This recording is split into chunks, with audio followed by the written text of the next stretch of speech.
He's just a very talented artist.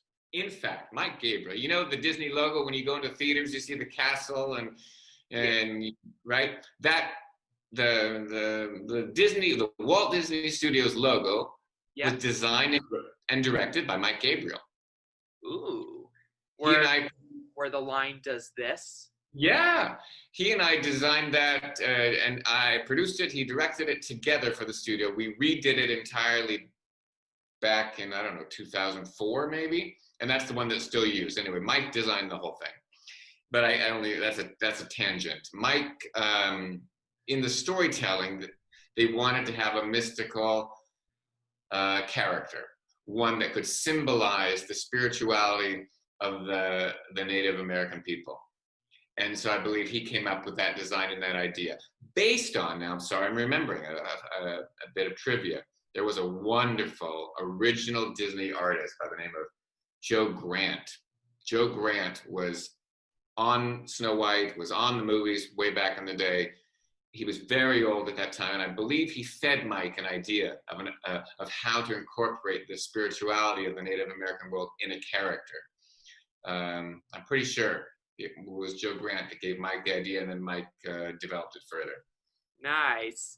I've seen, speaking of Snow White, I've seen a lot of funny scenes from Snow White that were in the original script but never made the cut. Like the bedroom argument between Doc and Grumpy. Have you ever seen that scene? Yeah. Do you have it on your VHS?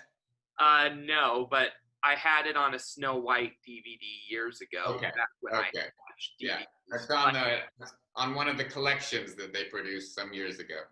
Yeah, and it looks like they had to use different voice actors since they had passed away, like Jim Cummings. But the funny thing was, there was a part where during the bedroom argument, Grumpy insulted Doc, and Doc tried to return the insult, but got it wrong at every attempt. Yeah. Because he gets his words mixed up, you know? Yeah, exactly. And what's funny is there was a part where Grumpy was like, "Oh, now you've got me doing it." Because he was messing up the insult.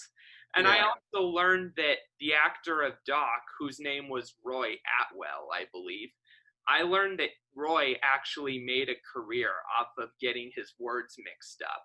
And so Doc was partly based on him. I didn't know that. That's interesting trivia. Yeah, apparently Doc's actor, Roy, he had an appearance on Broadway as a serious actor, and he messed up his line, and the audience laughed, and he took it as the handwriting on the wall and became a comedian. There you go. I've never heard that story before. You taught me something tonight. Yeah, his name is Roy Atwell, and he's dead, of course, but he was a popular radio comedian from the 40s.